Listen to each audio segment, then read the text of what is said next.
I shared the link for all my old YouTube buddies to watch, says Noble Invader. Maybe DarkCon can make a video addressing the getting arrested for copyright as a former Let's Player. This is bad. Yeah. Maybe I should have gone for the route of doing a video instead of actually live streaming it. But nonetheless, we are back, and maybe I'll have to go into the YouTube editor to edit down this live stream to where that I'm starting it right now. But yeah, to start over my whole spiel, as you guys know, I decided that I was going to stop doing or put a hiatus on my live show, mostly because my computer needs to upgrade so it would not stop crapping out on me like it did just right there. I thought it was mostly a problem with doing OBS streams, but apparently I'm getting that problem with doing StreamYard streams as well, so that is a problem. But nonetheless, I decided that this is such an important issue that I had to talk about it. I would be really remiss if I did not talk about this topic, that being copyright law being updated to us all possibly getting arrested just for copyright violation, be it accidental or otherwise. This issue affects us all. And so this is where I got, or how I got originally updated or informed about this subject, is that somebody had shared this tweet thread in my Discord server, and I read it. And this guy, I do not know exactly what his bent is, although I highly suspect that he's a leftist. But nonetheless, reading it, huge DMCA update. Republican Senator and lifelong loser Thom Tillis wants to slide in legislation that could give felony prison time to Twitch streamers and YouTubers for playing copyright audio or video in their content. Big media companies are legally bribing him. And if none of you all know, in one of my own live streams, on my secondary channel anyways, I gone playing not the audio, but just the mere video of a music video by Korn, you know, the 90s metal band Korn. And I got struck down for copyright just for that. Blatant copyright violation. And there are even some milder versions of copyright violations I'd done. And not to mention there's my Ratchet and Clank movie review. For the longest time it was being blocked because of copyright violation, although then I appealed it, and finally it's available to watch on my secondary channel, DarkCon Entertainment. I have the link for my secondary channel down below if you want to go search on my channel, my secondary channel, the Ratchet and Clank movie review, and want to watch it yourself. But nonetheless, originally that video, it was struck down for copyright, and then it got unblocked. But nonetheless, I would pretty much would fall under the plausible people getting arrested for copyright violation. Even though fair use apparently is a thing that exists, but it is not followed apparently by big media companies and so forth. It's frustrating. Continuing on with the tweet, to do this is all public records. As you can see, he's getting thousands in PAC contributions from media companies. This is what is wrong with American politics. And part of what's wrong anyways. There's a whole lot more to it than just money contributions. For this bill, the American Prospect cited the exact examples of an album on YouTube, a video clip on Twitch, or a song in an Instagram story. I don't care if you're a hardcore Trump fan or a huge leftist, this is absolutely insane legislation. And fair enough. And let Thom Tillis know he screwed up. And given the phone number and the email, the web address for his offices, I guess. The document got released, and it's bad, and it's as bad as you would expect. This is the biggest reason why I'm including the tweet in this live stream, is because he's got the contact information. But other than that, let's get on to the actual articles that go talking about this subject. Now, I got the American Prospect article that Bowser Palestine, as the guy is called, that Bowser Palestine was referring to right here. And from what I can tell, they're kind of a left-leaning website. But also on the flip side, I have a right-leaning website, the Post-Millennial. I'm pretty sure that they're hard right. And then the third one, I got Trofire. I never heard of this website, but we're going to use that as possibly maybe a little bit more of a middle-in-the-road kind of perspective. And also because it's the most up-to-date article talking about this subject that I could immediately find. And then after that, possibly going to get into this subject. group burns Black Lives Matter banner taken from DC's oldest black church during MAGA protests. But anyway, that's going to be a lot later on. So looking at the live chat here, hugs DarkCon. This isn't Trainer, I can promise you that. No, I know it's not Trainer McCurry speaking right here, Noble Invader. What's up, everyone? What's up, Michaela Stray Cat? Rules for thee, but not for me type BS. Exactly, sent one. And hello, JC, as well in the chat. Pretty much any streamer is in danger of getting kidnapped by the copyright KGB if this bill passes, especially considering how many abuses the DMCA system there already is. Yep. It's so flagrant. It's so flippant.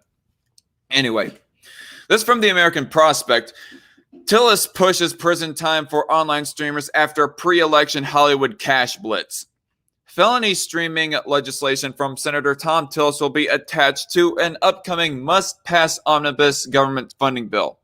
Now, I think that because of this subject alone, this little thing that's being like basically a poison pill attached to this piece of legislation, this piece of legislation that is being attached as a poison pill to this spending bill, I think that because of that alone, that they really should have put off the spending bill.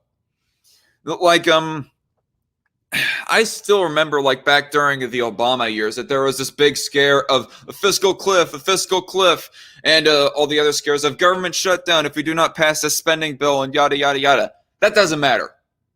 That doesn't matter.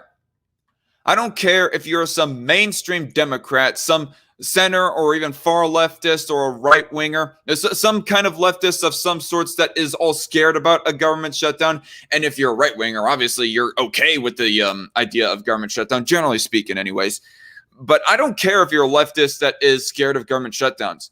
A government shutdown is not as scary as the idea of everybody being arrested just for basically the mildest bit of a law violation, that being copyright violation. They're going to just amp up the charge, the severity of such a law violation, that being copyright. It's Rick, as you call me. Yeah, I know, Noble Invader. I will make an exception of the current time. I gotcha. Michaela Stray Cat says, why are they proposing felony charges for what at most is a civil issue? Precisely, Mikhail. It should be a subjective case-by-case basis. But apparently politicians, they want to do a broad streaking brush with this issue. It's bullshit. I mean, you paint with a broad brush, and that is where the biggest problems happen in society. It's when people start painting with broad brushes, particularly when it comes to legislation. Senator Thom Tillis attends the confirmation hearing for Supreme Court nominee Amy Coney Barrett, October 15, 2020. All right, that's what that picture is.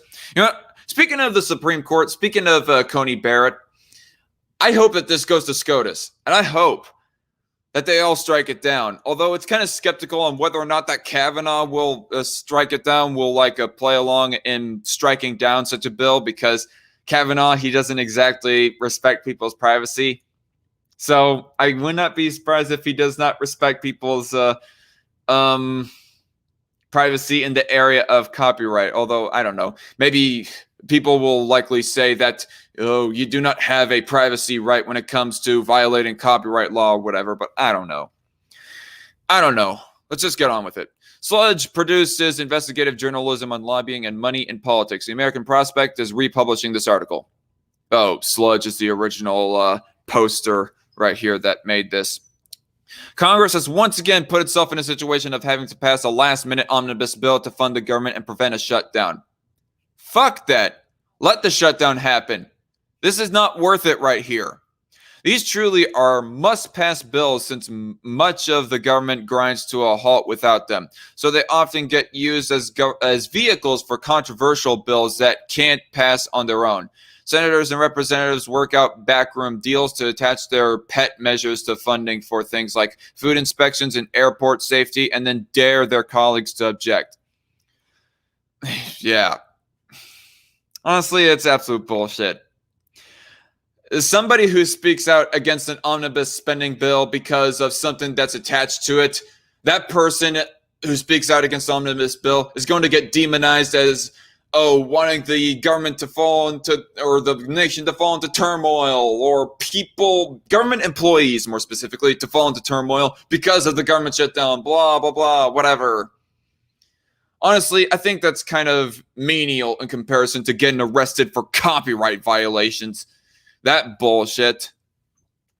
I mean, honestly, government workers, you can find a different job, for crying out loud. Whereas somebody getting arrested for freaking copyright violation and it being called a felony, they're going to not only have their lives ruined in the short term, depending on how long they stay in jail for, but also in the long haul, their lives are going to get ruined as well. They'll find it harder, if not impossible, to purchase a gun, for example, with such a felony background, just because of violating copyright. Ugh, what maddening times, people. This time around, one of the measures being crammed into omnibus is a proposal from Senator Thom Tillis, Republican, North Carolina.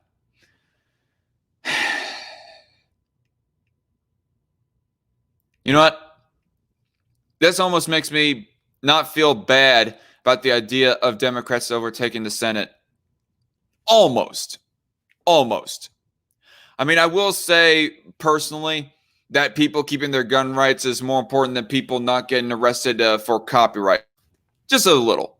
Actually, no, not just a little, by a lot, in all honesty. But nonetheless, people should not get arrested for copyright violations as well as for just mere possession of a gun or whatever.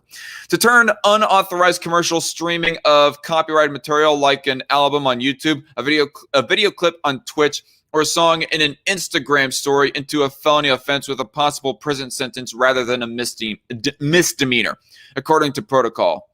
The text of the measure has not been publicly released yet, but it is expected to be broadly similar to past entertainment industry-backed attempts to criminalize unauthorized streaming, such as the provisions of the SOPA-PIPA bills in 2012 that sparked an unprecedented internet blackout protest, or the Commercial Felony Streaming Act, which prompted Justin Bieber to say that its sponsor, Senator Amy Klobuchar, Democrat Minnesota, should be locked up. Oh, Justin Bieber said that Amy should be locked up. Well, this is me, by the way, defending a Democrat. Just a little FYI. I don't think that she should be locked up necessarily just for proposing a legislation that would lock other people up for copyright violation, but she should damn well likely be lose election because of it, or even impeached for that matter. Impeached out of her current job.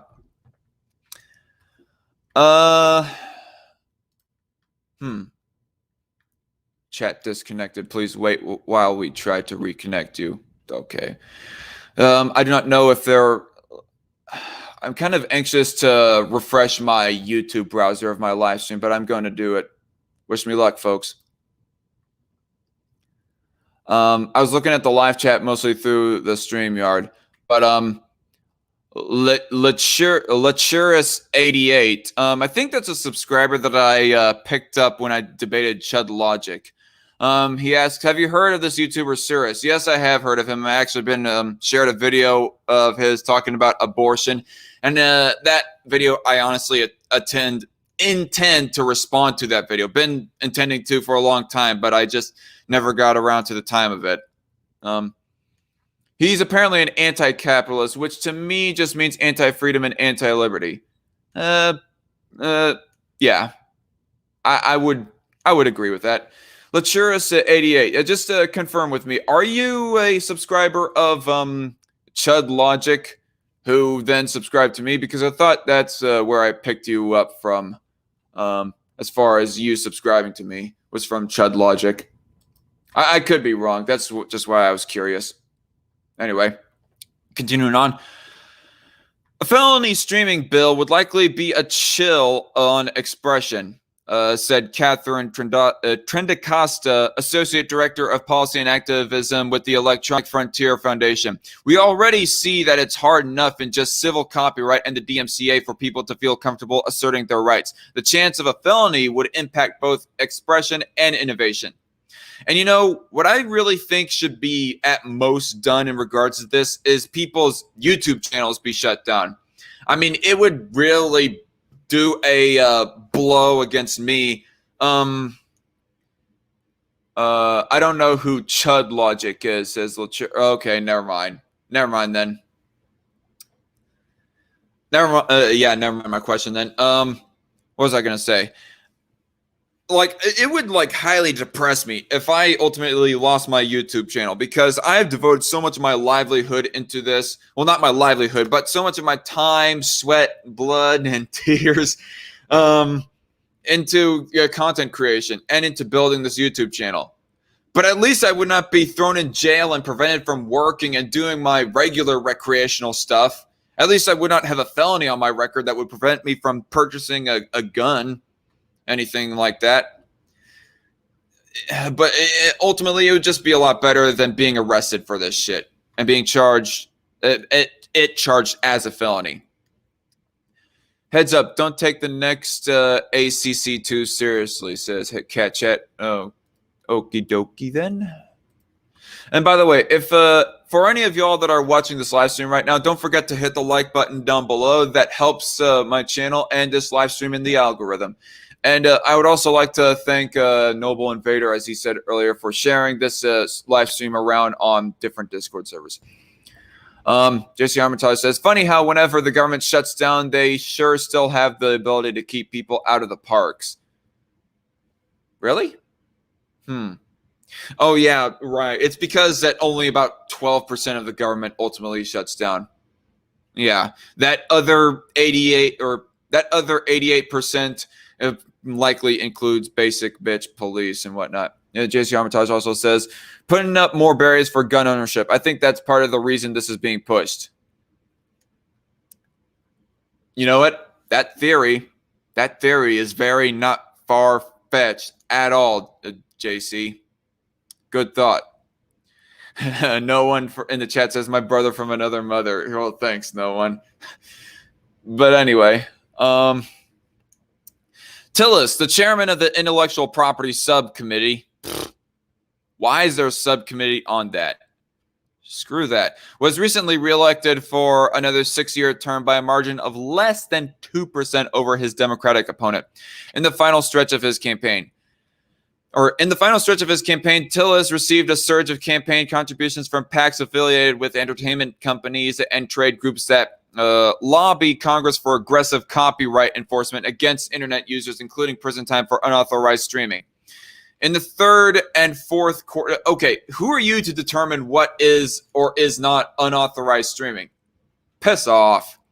In the third and fourth quarters of 2020, Tillis' campaign and leadership PAC received donations from PACs affiliated with the Motion Picture Association, Sony Pictures, ASCAP, if that's how you pronounce that correctly, ASCAP, Universal Music Group, Comcast and NBC Universal, the Internet and Television Association, Salem Media Group, Warner Music, and others in the entertainment and cable industry that seek to suppress the unauthorized sharing of content.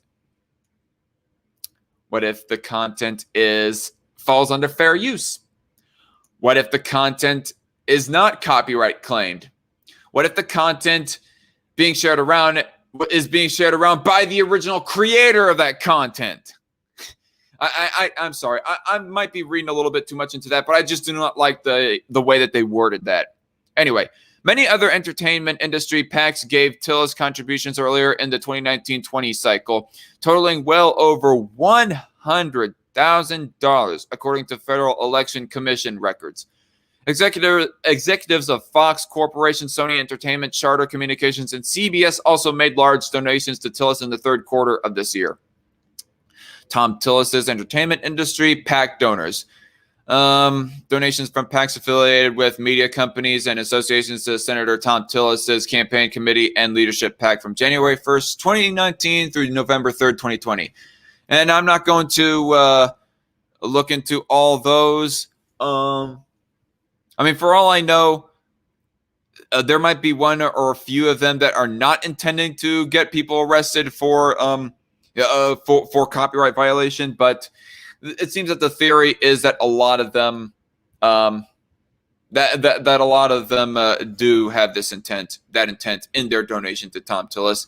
But I'm not going to read every single one of these. It's kind of lengthy, but you guys can read it when I go posting the article in the description box down below after this live stream is done. The Hollywood and entertainment groups have an absolutely massive, undue influence on copyright law in Congress, said Electronic Frontier Foundation policy analyst Joe Mullen. It's really impossible to understate it. Many of these companies have executives on the board of an AstroTurf nonprofit called Creative Future that advocates for felony streaming legislation and other strict copyright measures opposed by internet freedom groups. Creative Future lists hundreds of small studios as coalition members on its website, but one would have to consult its 990 filing with the Internal Revenue Service to see who is really directing the group. Creative Future's board of directors includes John Rogovin, executive vice president and general counsel of Warner Brothers Entertainment, Leah Wheel, senior executive vice president and general counsel of Sony Pictures Entertainment, and Kimberly Harris, executive vice president of Comcast Corporation and general counsel of NBC Universal, among several other Hollywood executives. Anyway, Creative Future, which called Tillis our hero on the Hill in a March 2020 interview, is a rebranding of a group called Creative America that was formed in 2011 to advocate for SOPA and PIPA. Creative America's website now redirects to Creative Future's website. Creative Future is listed as a related organization and a recipient of hundreds of thousands of dollars in financial transfers on the Motion Picture Association's annual 990s. In 2018, Tillis was one of 3 senators who benefited from a fundraiser hosted by Motion Picture Association CEO Charles Rivkin and major Hollywood studios. I was a professional musician for a decade, and I don't know of a single working artist who thinks of Thom Tillis as a champion, said Evan Greer, deputy director at Internet Freedom Group Fight for the Future. He consistently pushes for draconian copyright policies that benefit big corporations, not independent creators, and threaten free expression and human rights in the process. Pushing for more internet censorship and threatening streamers with prison time doesn't benefit artists, but it's exactly what Tillis's corporate donors seem to want, Greer added. The felony streaming measure is part of a package of 3 bills related to intellectual property rights that are being added to the omnibus, according to protocol. The Case Act would create a new court within the U.S. Copyright Office for expediting copyright claims that critics say could help copyright trolls and giant companies go after ordinary internet users. People found to have shared a copyrighted piece of content could be penalized with a fine of up to $30,000 according to the bill text. Creative Future supports this bill. The third, known as a Trademark Modernization Act, is supposed to crack down on fraudulent trademark filings from foreign countries. Each of these bills have small cohorts of backers in Congress, but Tillis is an original co-sponsor of the Case Act and the primary sponsor of the trademark bill. Tillis's office did not respond to Sledge's request for comment. Of course he did. He sounds like a real snake. Anyway, that's the end of that article. So, American Prospect, I mean, when I got looking at this article on my phone, there was a little pop-up that said American Prospect is a progressive internet news site or something along those lines. And from the moment right there, I realized that they wear their political beliefs.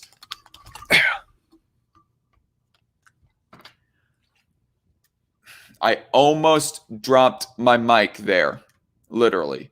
Is my audio? Yes, my audio is still working.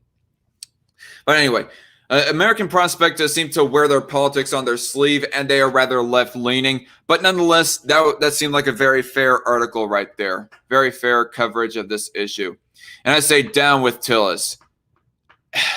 He should lose election in 2022, which I think is when that he next gets the MAGA More Scar is about to go live. Yay. I better hurry up this episode of Strike Force if I don't want to miss too much of that side quest.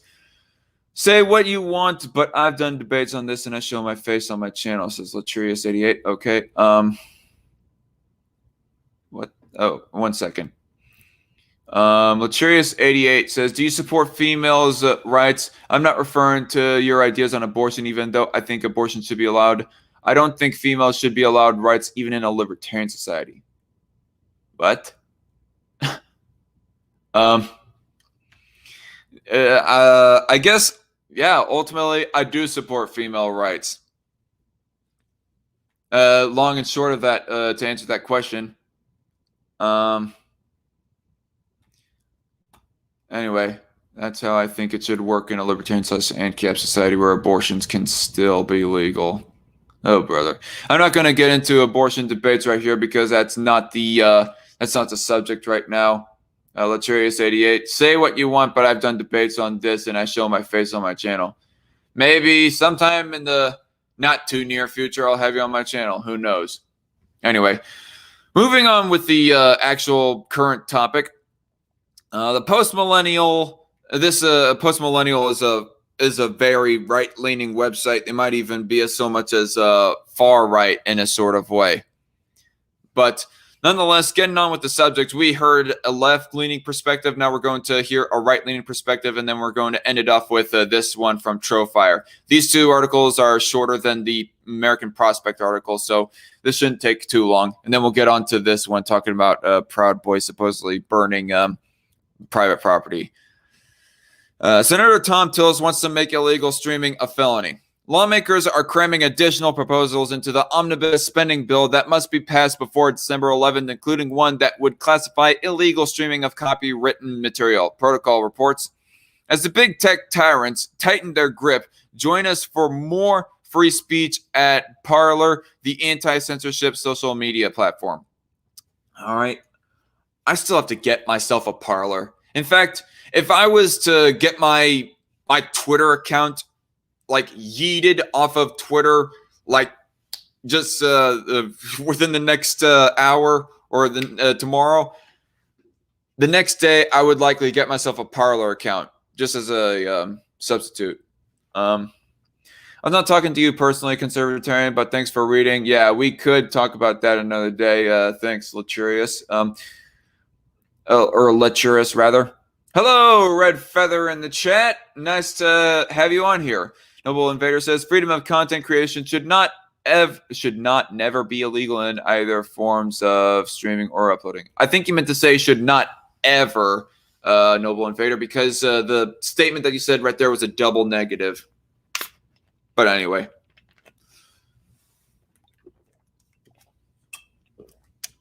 This live stream was brought to you by Mountain Dew, code red. No. Anyway. Lawmakers are cramming additional proposals into the omnibus spending bill that must be passed before December 11th, including one that would classify illegal streaming of copywritten material, Protocol reports. The House and Senate Judiciary Committees agreed to include 3 additional provisions in the end-of-the-year omnibus bill: the Copyright Alternative in Small Claims Enforcement Act, CASE Act, the Trademark Modernization Act, and a felony streaming proposal will be included in the bill, which must pass by December 11th to keep the government from shutting down, according to congressional sources, Protocol reports. You know what? I wonder what post-millennials' opinion is on government shutdowns. I mean, if they are afraid of government shutdowns, well, then that goes to show that they aren't as far right as I would have kind of suspected. Oh, that's one of my favorite Mountain Dew flavors, says JC. Nice. I didn't know they still made Code Red, says Red Feather. Yeah, they do.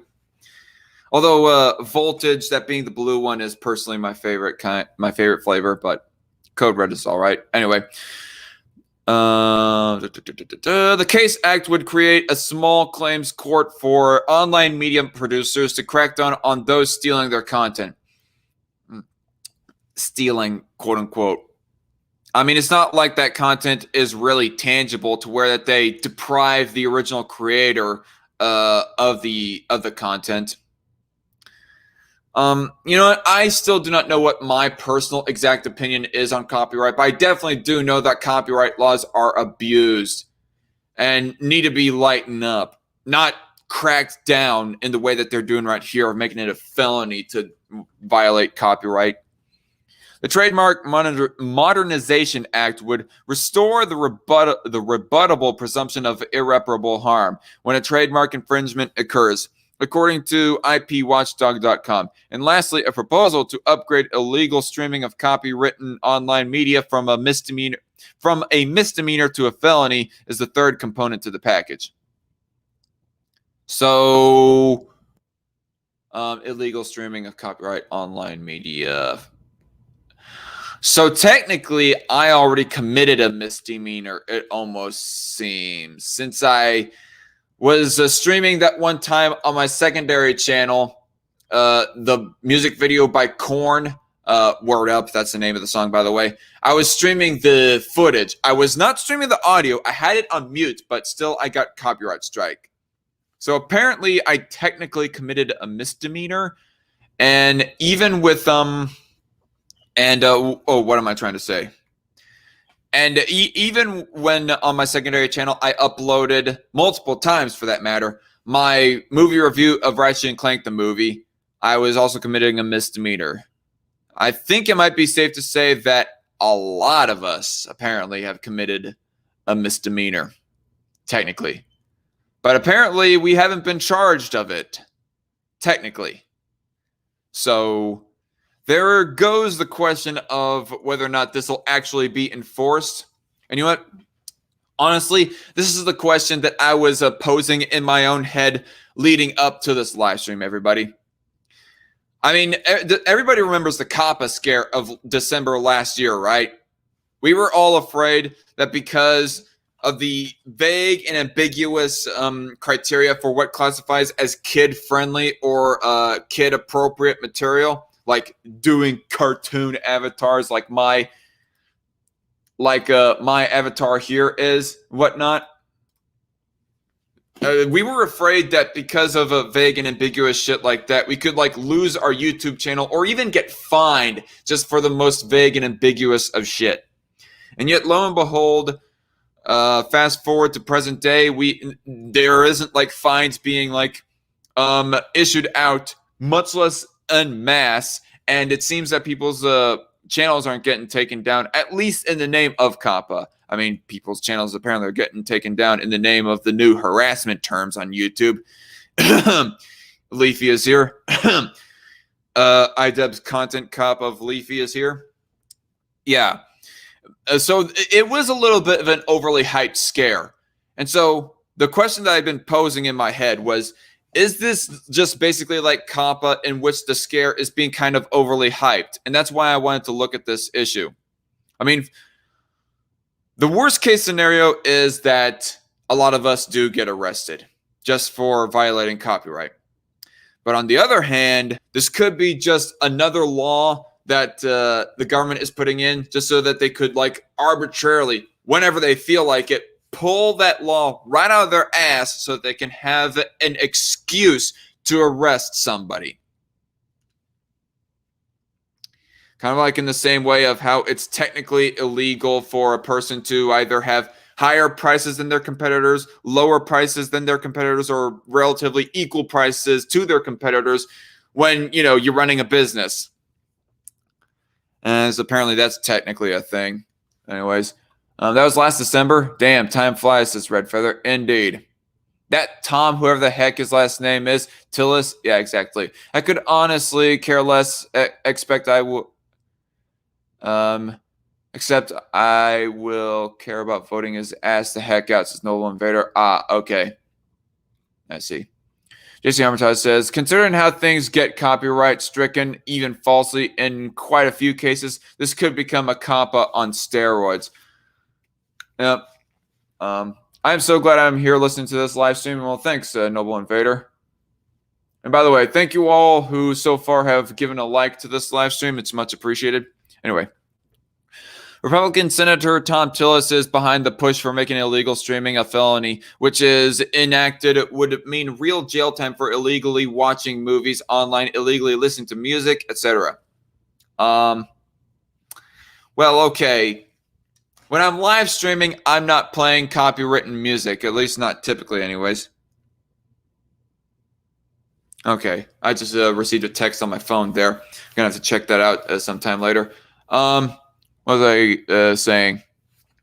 Watching movies. I definitely have not ever watched a movie on my live streams. I mean, I featured clips of movies on my uploaded, edited videos like the Ratchet & Clank movie review, but I have not... Conundrum asks, will this affect Let's Players? You know what? I don't think so, Conundrum. And by the way, hello there in the live chat. I don't think it will affect Let's Players because have you ever been copyright claimed for playing a video game? I mean, I certainly have not. I mean, I've uploaded dozens of Overwatch-related Let's Play clips on my secondary channel, DarkCon Entertainment, and I never got copyright claimed because of that. So... yeah, I don't think this will affect people who just casually play video games on their live streams and whatnot. This applies mostly for music and movies, is what I'm getting here.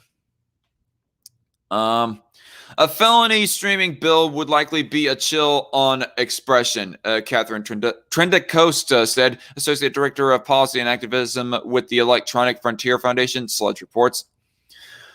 We already see that it's hard enough in just civil copyright and the DMCA for people to feel comfortable asserting their rights. The chance of a felony would impact both expression and innovation, he continued. Wait, Catherine Trendacosta? What the heck? That's a dude? That's a dude? Catherine Trendacosta is a dude? Or I guess there's a possibility that Post Millennial did a typo right there. I meant to type out she and not he, but all the same, it's a little bit surprising. Conundrum says, no, I haven't. Even Nintendo has been really lax with their games. I suspected just as much. Anyway. The added pieces of legislation have received great pushback from tech trade organizations, library associations, and other interest groups. 18 different tech organizations have urged congressional leadership to not follow through with the legislation package, according to a letter obtained by Protocol Friday. Oh, excuse me. We respect Congress's intent to improve our intellectual property system and protect the rights of creators and entrepreneurs, the Internet Association, the Electronic Frontier Foundation, American Library Association, and 15 other interest groups wrote in a letter to Congress. However, certain aspects of this package of bills will have negative impact on small and medium-sized businesses, creators, libraries, and their patrons, students, teachers, educational institutions, religious institutions, fan communities, internet users, and free expression, the letter continued. Okay, so it's nice to know that there are at least some bigger organizations, companies, media-related companies that are standing up against this. It's just mostly the real big ones like Comcast, AT&T, and even Cox Internet, for that matter, that are mostly standing up for this bill. Whereas there's some lesser-known ones that are all like, we appreciate the effort, but it's a violation on people's rights and abilities. Senator Tillis was recently reelected for another 6 terms. He was how long ago is recent? Because his reelection was 4 years ago. I quickly Googled it up at one point, by the way, y'all. Thom Tillis, the start of his current term was 2016, or at least that was the last time that he ran for reelection anyways. So it ain't that recent. He reportedly received a surge of campaign funds from the entertainment industry, who notoriously lobby congressmen into pushing for stricter copyright enforcement. All right, that's the end of the article. And yeah, post-millennial, yeah, I mean, I've heard descriptions that supposedly they're far right. I mean, I kind of sort of just brushed off those accusations of them being far right. But nonetheless, I guess this whole issue of copyright law being, enforced even more so than before. I guess it's an issue that both the left and the right, center left, center right, far left, far right, can all unite together against these establishment cronyist hacks like Thom Tillis. So, Trofire, this is an article that, or a website that I never heard of. We're going to give this a quick read and then we'll move on to other subjects. Lord of Cancer is in the chat. Hello, Lord of Cancer. All right, the Dark Conservatarian. Is this going to cause YouTube to go belly up? I don't know if anything is going to cause YouTube to go belly up. I'm not for certain. Anyway, good evening. MCAD HD666 Volume 2 in the live chat saying good evening. Well, hello, MCAD. Nice name and nice profile picture, by the way. All right. Anyway, Republican senator proposes prison time for streamers who violate copyright. Republican Senator Thom Tillis has proposed a rider to must pass funding legislation for the federal government that would make it a felony punishable by prison time if an online streamer violates copyright law by showing a clip from another network or by using music. Tillis has taken thousands and thousands of dollars from the entertainment industry, and this is what they get for their money. Ring of Fire's oh god. Ring of Fire's Farron Cousins discusses this. Oh brother. I think I'm starting to get the feel as to what lean this website Trofire has. They seem to be kind of left-leaning. I mean, if they're like relying on Farron Cousins' Ring of Fire, like I haven't like watched a lot of Ring of Fire, the YouTube channel, but I only heard of things that they are pretty left-leaning. Mostly whenever I've gone watching the Hard Bastard YouTube channel, he goes responding to Ring of Fire a lot. Yeah, that's where I mostly go hearing those opinions from. YouTube is married to Google, so I doubt it's just Red Feather. Yeah.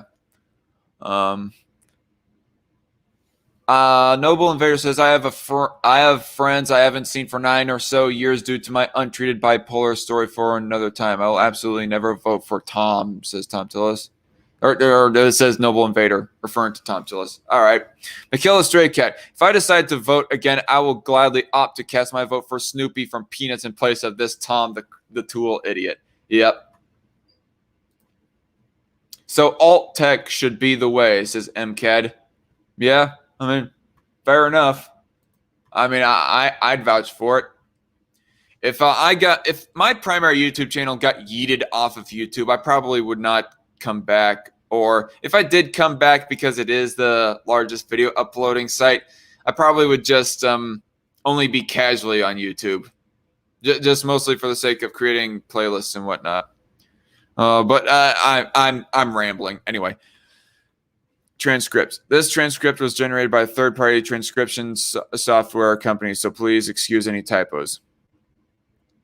Is this okay? This article was written by Farron Cousins, so obviously we're getting a left-lean bend. You know what? I'm not going to waste any more time with that. Oh, ROF, Trofire, ROF, Ring of Fire. Okay, never mind. So pretty much just going to be saying the same thing that the first two articles had said. So I'm not going to waste you guys' time by reading that. So moving on to other subjects, and then I'm going to move on with my day. So the reason why I wanted to talk about this subject, as WZZN13.com says, group burns Black Lives Matter banner taken from DC's oldest black church during MAGA protests.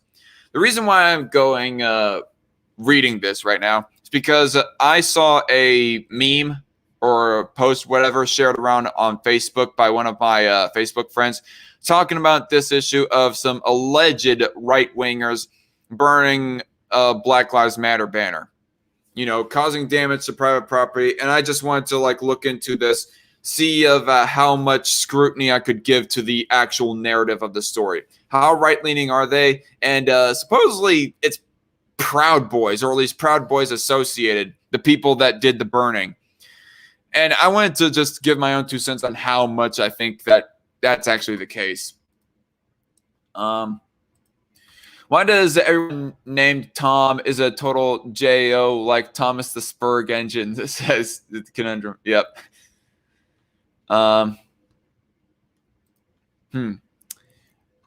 MCAD says, then make the censored version for YouTube and post links to other alt text sites for the uncensored versions of your videos. Ah, right. I mean, that's yeah. I'll have to like keep that in mind for the future. Whenever the time does come that my YouTube does take, or my channel itself does take a big hit by YouTube, the website. Anyway. Group burns. Okay, so in summary, towards the copyright law, before I continue on with that subject about the banner burning thing, in summary of the copyright thing, if it ain't passed already, if the bill ain't passed already, it might be worth contacting your senator, your federal senators, your federal House representatives. Give them a call, send them an email, send them a physical paper letter or something like that. Tell them that this copyright law that Thom Tillis has proposed is damaging. And if they are like refusing to take a hard stance against the copyright bill, well then hold it over their head. Hold their feet to the fire. I'm not going to say as to whether or not I think that you should consider this as a deal breaker issue. But if you already had a lot of problems with your House rep or your senator, then this might be the deal breaker for you, this copyright law. Anyway, Zachary Colley says, I guess I missed the coverage of Tillis. Yes, you have. And that reminds me, I'm going to show the next banner right here. Yeah, go ahead and rewatch this live stream once I'm done here, Zach, if you want to. But I'm just going to continue on with the next subject. JC Armitage says, don't they blame Proud Boys for everything that goes wrong these days? Yeah, that's why that I'm having a big old grain of skepticism in regards of this story, JC, because the term Proud Boys is just thrown around too much to where that it's almost the narrative that Proud Boys is damaging property, is causing troubles, whatnot, is just being watered down with of how much Proud Boys is being like, okay, I'm not going to say that blaming Proud Boys in of itself waters down the claim that, oh, Proud Boys did XYZ thing. I'm going to say that the baseless accusation of supposed Proud Boys, because I would have to actually look into some, but that, as in the past, people have been falsely accused. People that have done wrong in the past, you know, viral stories and whatnot, have been falsely accused of being Proud Boys members when really it turns out later that they weren't really. I mean, this ain't really Proud Boys related that I'm going to mention right now, but Kyle Rittenhouse, for example, he's been falsely accused of being a white supremacist just because he said Blue Lives Matter on his Facebook page at one point. Hello, Coin Monster in the chat. All right. So, moving on with the next subject, Group burns Black Lives Matter banner taken from DC's oldest black church during MAGA protests. Black Lives Matter DC leaders are calling on the mayor to take action. And I want to say, like, just off the bat, that doesn't matter that if you're burning down the entire freaking store or just a single piece of cloth attached to that store. Private property damaging is wrong nonetheless. It is unethical and it is immoral. And I say that it should not be done no matter what side of the political spectrum you set on. It's just to premise that. Washington. A group of demonstrators was seen on video ripping and setting fire to Black Lives Matter banners at two African-American churches in D.C. during a late-night pro-Trump protest on Saturday. According to the Black Lives Matter organization, Asbury Methodist, the oldest African-American church to remain on its original site, was one of two black churches they said was targeted by the group during the unrest. They said the group also attacked, quote-unquote, Metropolitan AME Church. Like, I just want to say that even though I'm having some skepticism about the allegations of these people being right-wing, like, it's not completely outside of the realm of possibility because, there have been self-admitted white supremacists and white nationalists that have done school shootings, like the New Zealand shooter as a stark example. There was it Charleston, North Carolina, or Charleston, South Carolina? I can't remember. Some church in one of the Carolinas that was predominantly black that was shot up by a racist, by a white supremacist, essentially. And not to mention Charlottesville, where it was a whole bunch of neo-Nazis, and one of the Antifa members got killed in the process of it. So it's not completely outside of the realm of possibility, but still going in with my skepticism. Let's continue on. They were given the right to roam D.C. streets and tear down Black Lives Matter signs. That's a hate crime. Cringe. You know what? Honestly, it's just a crime. Does it really have to be called a hate crime? Really? I don't like this specialization of crimes that are essentially the same thing. I mean, it's one thing. Okay. Anyway, I don't know how to put it. I would have to think through my line of rhetoric on that a little bit longer for in the future. But anyway, said Nene Taylor, co-organizer of Black Lives Matter DC. This is unacceptable, and BLM is demanding that police be held accountable and the city council hold Muriel Bowser accountable for allowing the proud... Muriel Bowser? Is that really the name of somebody? Accountable for allowing the Proud Boys to come back to our city and do the exact same thing they did November the 14th. What evidence do you have that they are really Proud Boys, is my question. Like, this is just some rando right here. Nene Taylor is co-organizer of Black Lives Matter DC. And you're talking about like one of the top dogs of Black Lives Matter too. Of course they are going to have somewhat of a bent against it. The war on fair use has no exit strategy, says Loudmouth Reviews. Yeah, exactly, Loudmouth. Sorry that I did not pass out the invite for this live stream, Loudmouth. I just wanted to relatively quickly get this episode done just so that I could move on with my day. But yeah, I already covered the copyright issue if you want to rewatch this live stream for yourself, Loudmouth. Anyway, right now we are currently talking about alleged Proud Boys burn Asbury Church property. So anyway, just looking at the obvious bias that this person would be wearing on their shoulder and whatnot. I mean, unless... Did you hear themselves? Did you hear they themselves announce "We are Proud Boys" or something like that? Otherwise, I'm just gonna suspect that you might possibly be full of shit, Nene Taylor. Nene Taylor, what the fuck kind of name is that? Nene. That's really her name, says Red Feather. Lady Bowser, LOL. Bowser, says JC Armitage. Yeah, exactly. BLM are trained Marxists and one second. BLM are trained Marxists, and that's why I would desecrate their banners and other symbols with pleasure. Oh boy. Well, then you might not like what I have to say in regards to that, MCAT. I mean, unless the BLM protesters or whatever is going to start attacking you or some other right-wing protesters, I don't see the justification to be burning their banners. I mean, if somebody's just peacefully protesting or even just passively hanging a banner off their business for that matter. I mean, what's the difference between burning a banner being hanged off of a black-owned business? How's that any different from BLM or Antifa going around rioting and destroying small and large businesses alike during the George Floyd riots? What's the difference?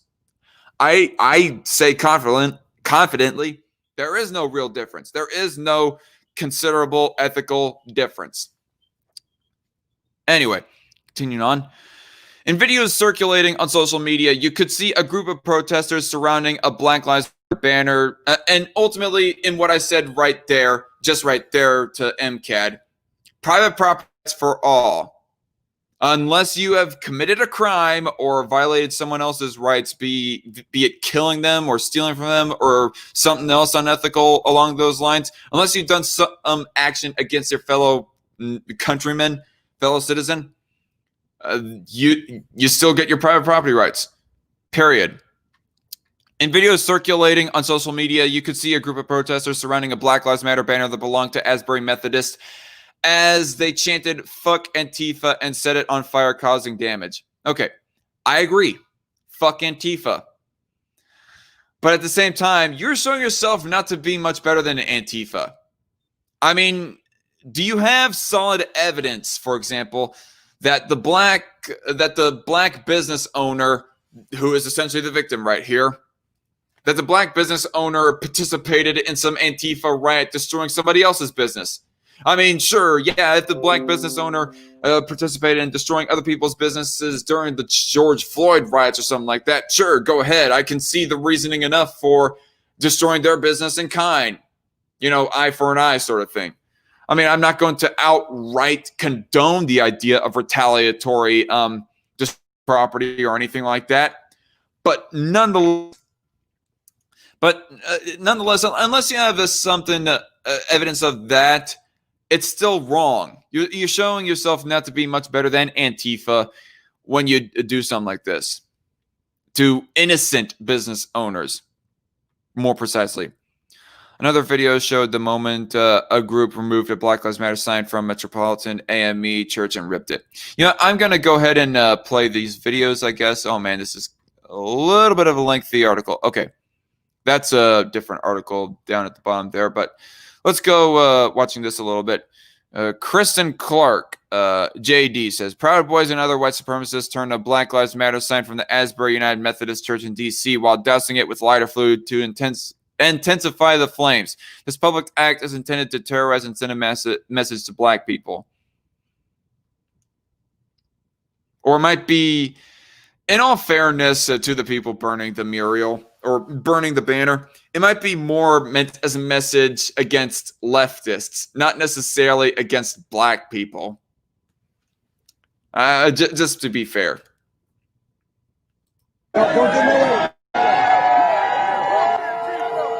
Okay. Just to clarify something in the live chat right now. MCAD says, nah, I meant when I would make a BLM banner of my own and show BLM members and supporters my disrespect by destroying the banners on their eyes, or in front of their eyes is what I think he meant to say. Yeah, okay, that's fair. That's fair, MCAD. If you want to do that as a big old middle finger to BLM, I applaud you for that. That's fine. Well, I don't know.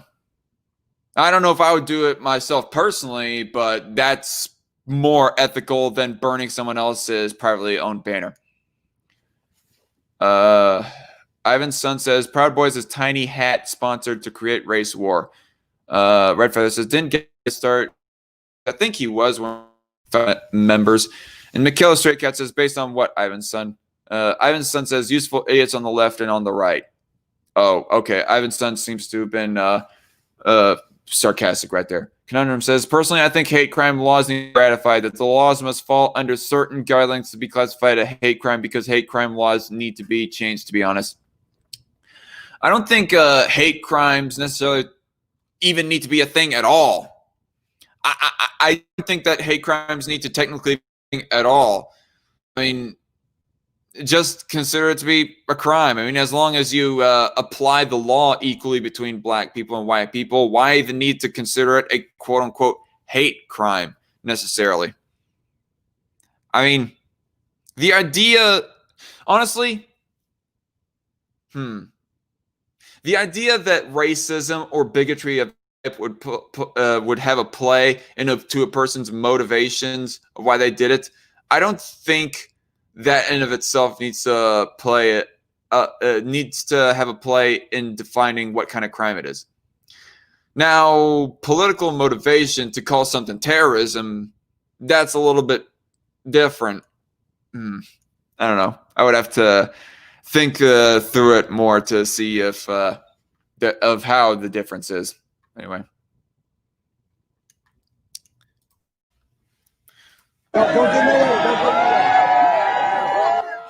Watching this video, by the way.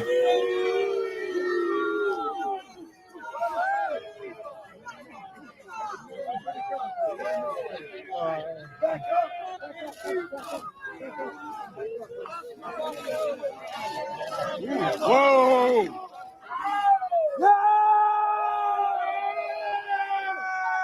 Fuck Antifa! Fuck Antifa! Fuck Antifa! Fuck Antifa! Fuck Antifa! Fuck Antifa! Fuck Antifa! Fuck Antifa! Fuck Antifa! Fuck Antifa! Fuck Antifa! Fuck Antifa! Fuck Antifa! Fuck Antifa! Fuck Antifa! Fuck Antifa!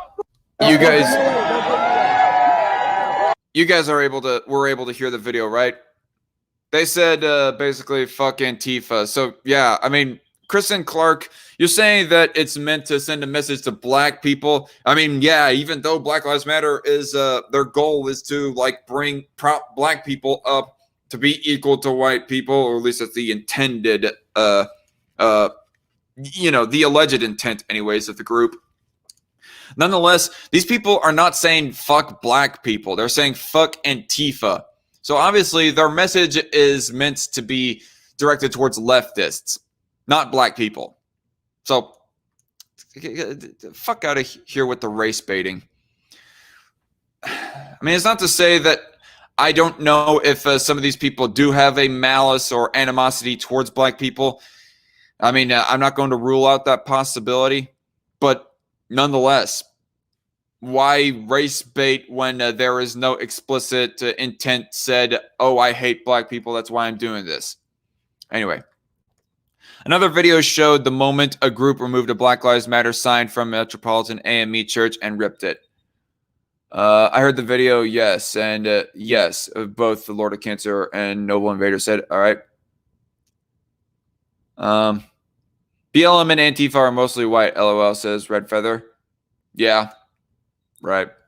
I hate Antifa too, but what the fuck was that, says McKilla Stray Cat. That was alleged Proud Boys, supposedly. You know, burning a Black Lives Matter banner. But I'm not seeing the explicit evidence that these people are exactly Proud Boys. Anyway.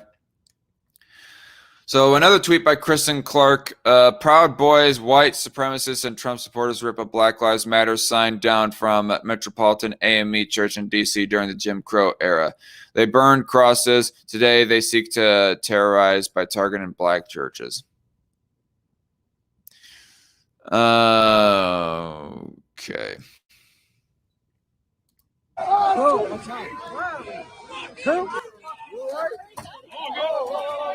Relax.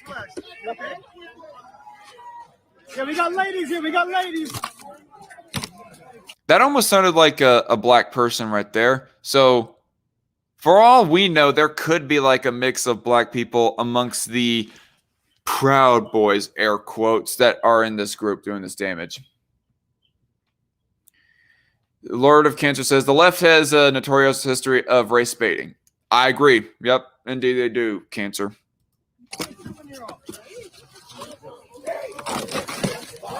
No, I think they're...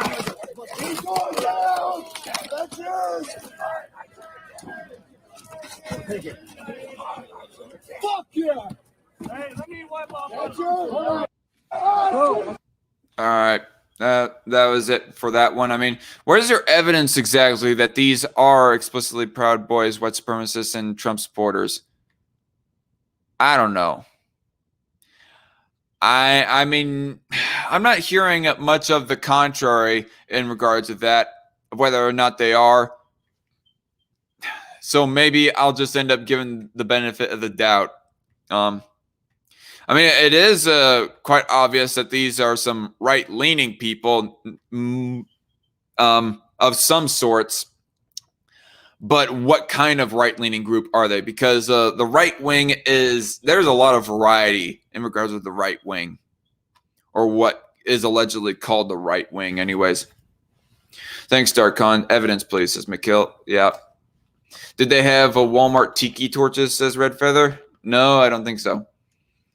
Ivanson says, nobody's doubting BLM Antifa is a commie group, but on the so-called right, like Proud Boys, they are really just the same. I don't know. Honestly, I've been holding my tongue. Whenever I hear people talking about Proud Boys, I mostly just nod along and kind of try to do some critical listening to try and help form my own opinion about Proud Boys, but I never really had much of a strong opinion about Proud Boys. Either way, people call them white supremacists, and I'm thinking to myself, no, I don't think so. I mean, there's a few white supremacists amongst the group, but that doesn't mean that they generally are white supremacists, nor is their intent to make a white ethno-state, yada, yada.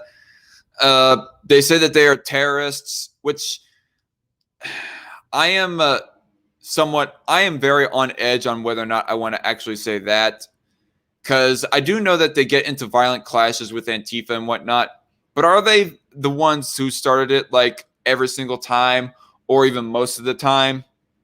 I don't know.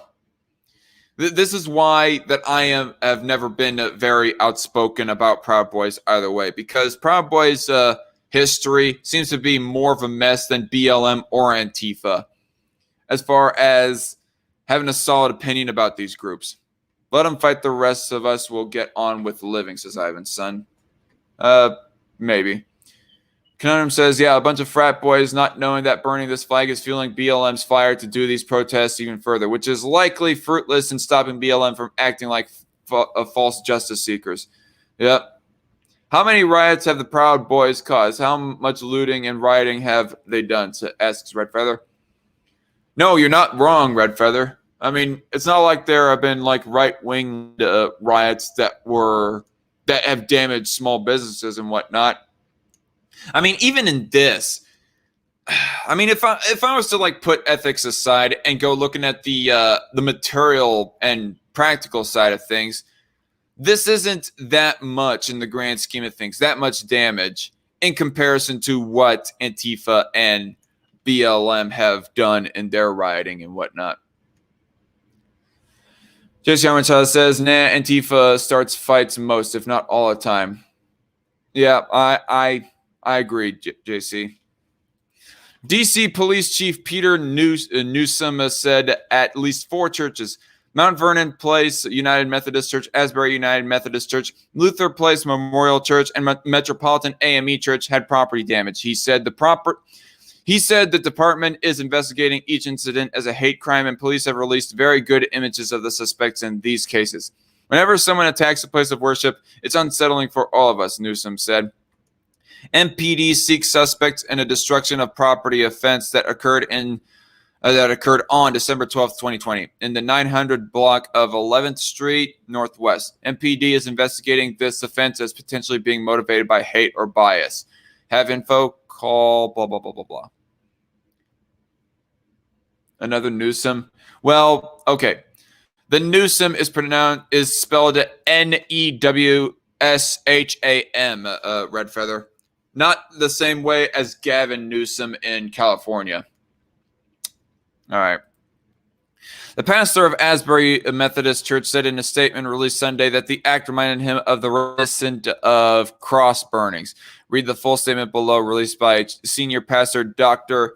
Lanther M. Mills of Asbury Methodist Church. Jack Jenkins, the pastor of Asbury United Methodist Church in D.C., responds to the burning of the church's Black Lives Matter sign last night by people who appeared to be affiliated with Proud Boys. For me, it was reminiscent of cross burnings, as he quotes a little bit of the letter. Now, I guess it ain't out. I guess I will give the benefit of the doubt that this group might be at least loosely affiliated with Proud Boys. But are they actual Proud Boys themselves? That's the bigger question, I guess. That seems to be not very solidly answered or provided evidence for. You know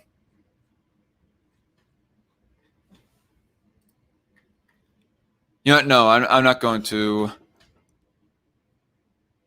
Maybe I'll read the public statement some other time. It seems that they are like reading out the letter here in the next few paragraphs anyways, so continuing on. The religious leaders at the National Cathedral released a statement on the damage to the churches in the city, saying, "We reject the version of Christianity that seeks to provide a mantle of spiritual authority to the poison of white nationalism. The blatant racism of this lost cause is alarming. The senior pastor of Asbury United Methodist Church was right to call this burning of her church's banner a new version of cross burnings. I saw my stream flash a second there. What the heck happened? Okay.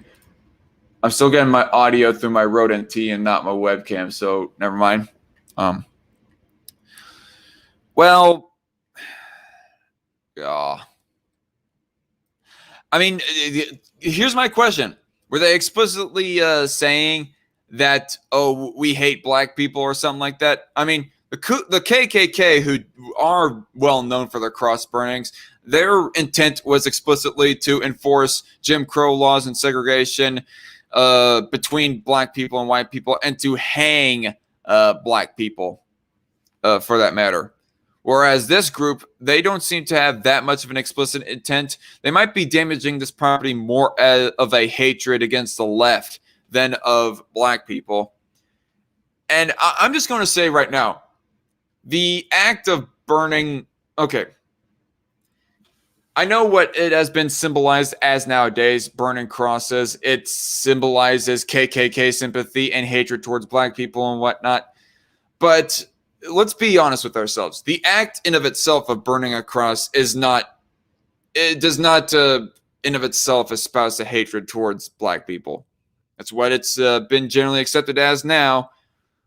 But it's not the cross burning that shows the KKK's hatred of black people.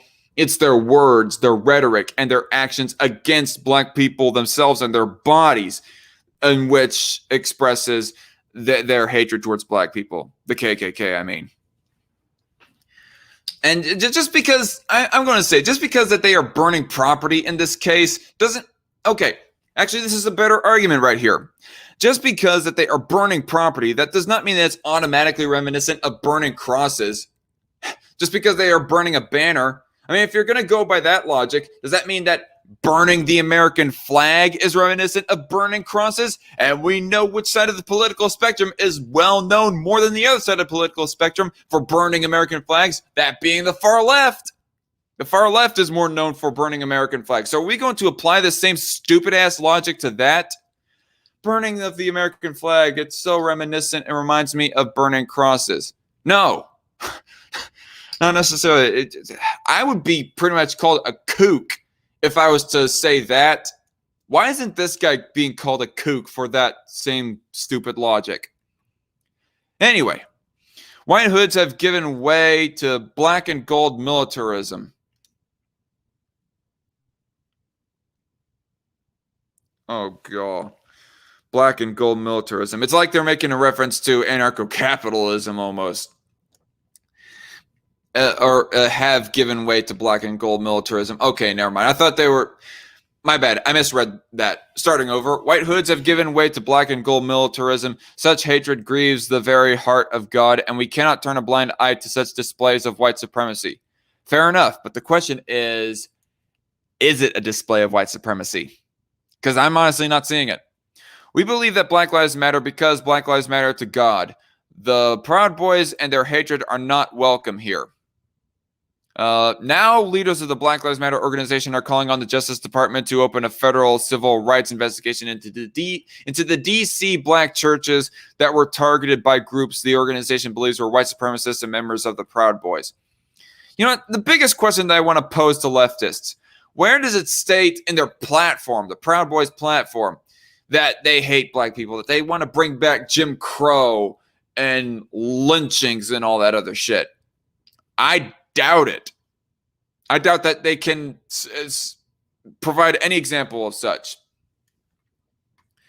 Michaela Straycat says, isn't the leader of Proud Boys mixed between black and Hispanic? I could be wrong, but I thought I saw that recently. Yeah, exactly. I mean, it's not like Proud Boys is black people exclusive. It's not like they're going to disallow black people and Hispanic people, and now they're not going to disinclude white supremacists as well. And because they'd be accepting white supremacists and at the same time black people in their ranks, that's going to possibly cause tensions amongst themselves. But the organization overall of Proud Boys, I've seen no evidence. Okay, I haven't seen anything that really hints me that they are black people exclusive. Just saying.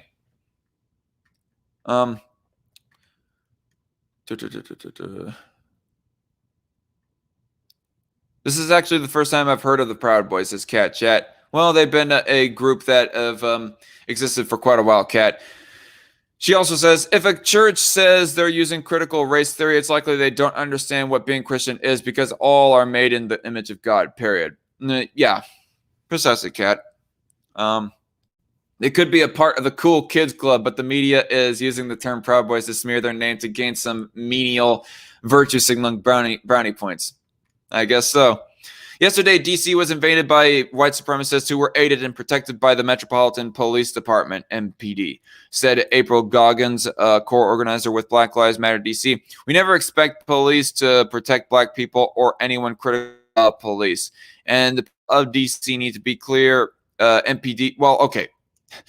Ridiculous. That's real hyperbole right there. Because I remember like months back reading a story of how a Black Lives Matter protest was being protected by police as soon as there was like some mass shooter that was trying to, kill people in that Black Lives Matter protest. The police were protecting the BLM protesters.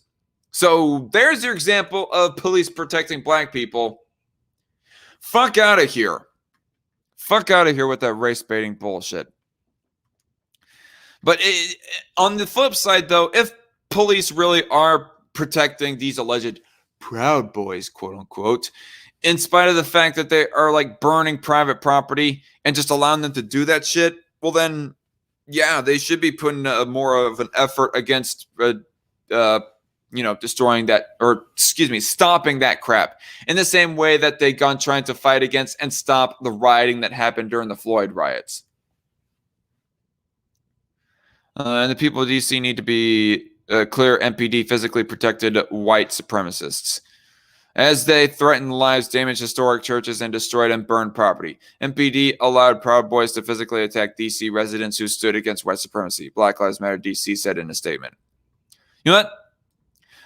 Call me a tinfoil hat person, but seeing as how massively left-leaning Washington DC is typically, the DC police might have allowed this all for the sake of making it look like that police are sympathetic towards white supremacists.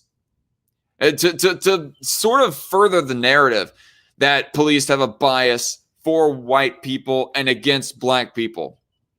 I mean, it might be a bit of a kooky conspiracy that I'm putting out there, but I'm just posing the possibility out there. I'm just saying, y'all.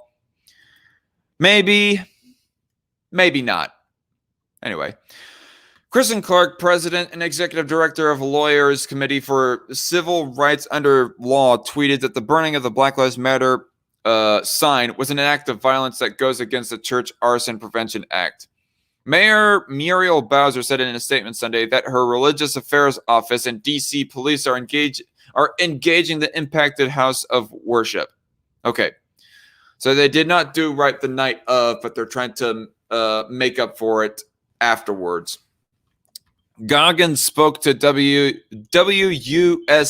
9, Jess Arnold, late Sunday and said that Bowser said did not go far enough to combat white supremacists in the streets of the district. Her, Mayor Bowser, statement said on Twitter means little if nothing without action because the only action we've seen is that makes this okay, said Goggins. The unrest in the district led to 33 unrelated arrests.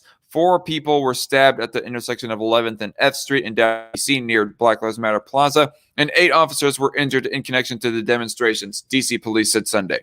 All 4 stabbing victims were transported to an area hospital conscious and breathing for treatment of non-life-threatening injuries, according to D.C. police. Black Lives Matter DC leaders held a news conference on Sunday at 12 p.m. at Black Lives Matter Plaza to call on Mayor Bowser to defend and protect the rights of DC residents under attack by Trump supporters and white supremacists. End of article. So, what I have to say, sort of in closing statement, is for me, like hearing about this supposedly being Proud Boys involved, I kind of had a big seed of doubt in my head about that. But that's all that I'm hearing. Proud Boys, Proud Boys, Proud Boys, Proud Boys. Proud Boys done this, whatnot.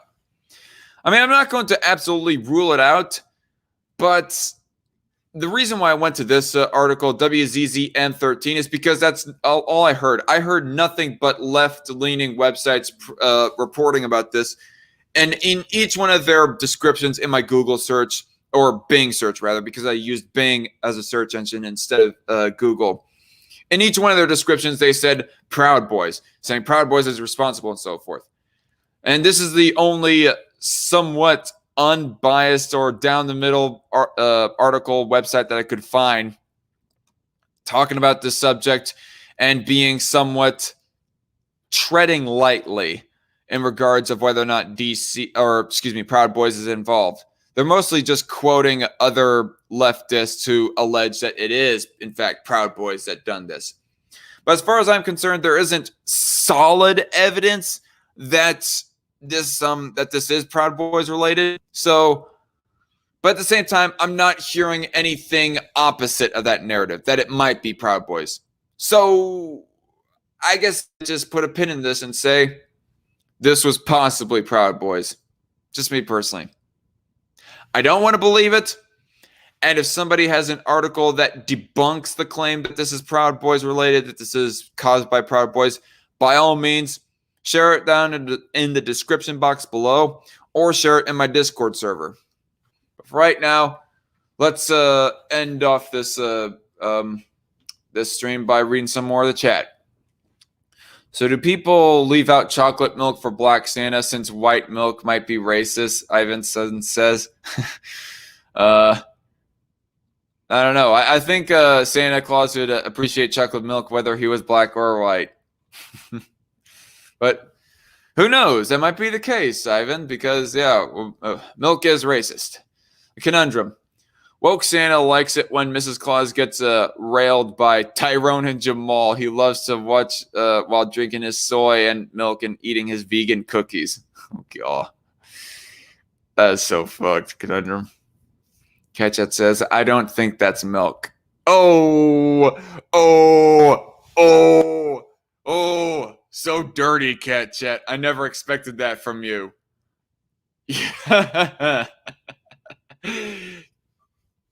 Cat Chat has got some dankness to her, y'all.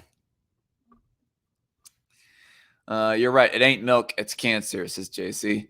Cat Chat says, that response was more innocent than I expected. More innocent. Oh. Okay. JC Armanchild says, but doesn't soy have lots of estrogen, which can cause cancer?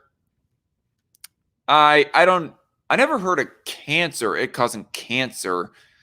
But yeah, I don't know that for certain, JC. Conundrum says, Woke Santa loves his soy milk and his social justice elves are making toys like Legos and cars and trucks, and his female elves are paid more money than his male elves. Oh, God. Mikhail says, great hanging with you guys again. Please keep the live streams coming, DarkCon. I'll have to get back to the live shows as soon as I upgrade my computer. But I was mostly just doing this live stream because I had to get to talking about that copyright law story right there. And I'm going to have to edit down this live stream because that one beginning part there was really crappy with my computer crapping out on me. But anyway, that's about it that I have for this live stream, y'all. Give it a like if you like this live stream. If you like my commentary, my rambling, and so forth. And thank you all for your contributions in the live chat and whatnot.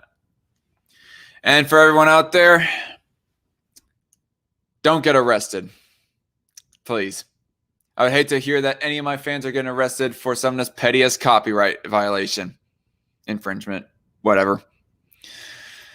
Anyway, stay safe out there, be frugal, and if I do not see y'all later, have a Merry Christmas and a Happy New Year. Bye-bye.